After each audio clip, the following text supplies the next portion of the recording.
ڕۆژێک ئەیبەستێتەوە هەرچی ژیانی هەیە ئەیشێنی دارکاریەکی باشی ئەکا ئەشی بەستێتەوە بەری نادا شەو بەرەڵایە کاڵێتت تو شەهادەکەت وەرگرت لای من بڕۆ خوا حافیزت. ئیبن حەجەری هەیتەمی بەسەرهاتێکمان بۆ باسەکە لە مجەلەدی دوو لە لاپەڕە 267 ئەڵێ کیسرا وەختی خۆی طبعاً کە کابرایەکە ئیمپراتۆرە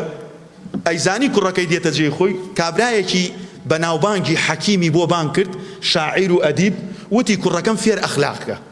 فێری حکمەتیکە کە نەزانێک لە قەومەکەم دێتە بەردەمی بە حەلەق و بە لە قساکە ئەم بتوانێت بە حکمت جوابی بداتەوە دوایی بڵێ بڕۆن ئیشی خۆتانی لەگەڵا بکەن. ئینسان ئینفعالی بۆی فێری حکمەتیکە لە هەموو ڕێکەوە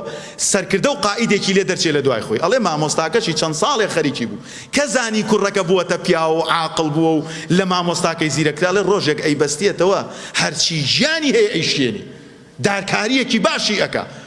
ئەشی بەستێتەوە بەری نادا شەو بەرەڵایە کاڵێتت تو شەهادەکەت وەرگرت لای من بڕۆ خوا حافیزت.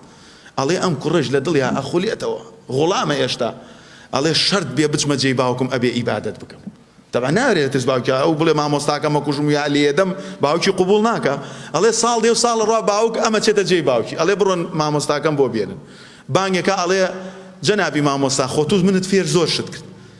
بەس لە جاتی ئەوەی دەستخۆشیم پێ بکەی لە کۆتایە ئەو عەزابەی منتدا ئێستا عەزابت ئەدەم پێم بڵێ پێش ئەوەی عەزاب بدەم بۆچی. ئەڵێ کوڕی شرینم تو ئێستا سەرکردەیە وڵاتەی من گەورەترین ئیشم لە تۆ کردۆ بتکەمە پیاوێکی حەکیم و دانا بۆیە کوتاتم بۆیە دارکاریتم کرد بۆ ئەوەی بزانی ستەم کار چەندێ لای خەڵک قێزەونە من فێری زۆر شتم کرد بەڵام لە پای ئەوەی کە شەهادەت بدەمێت یەتم هەڵدا ئەو هەموو چاکەشم بۆت کرد 3 دانە ساڵ خزمەتم کرد و دەرزم پێتود هەرچی لە گیرفان و هەکبەی منابوو دامە تو بەڵام تۆ یەک لێدانێکت لە بیر نەچووە کوڕم ڕۆژانە لە مەملەکەتەی تووە خەڵک دارکاریەکرێ لە نەحەقە ئاگا لێبێ کوڕم ئێستا تۆ بەرپرسیاری ولا تركنوا إلى الذين ظلموا فتمسكم النار لەگەڵ ستەمکارە مەبە لەگەڵ کەسێکا مەبە دەست ئەوە شوێنێ بۆ ئەوەی لە ڕۆژی قیامەتا پەروەردگار لەگەڵ ئەوە حەشرت نەکات.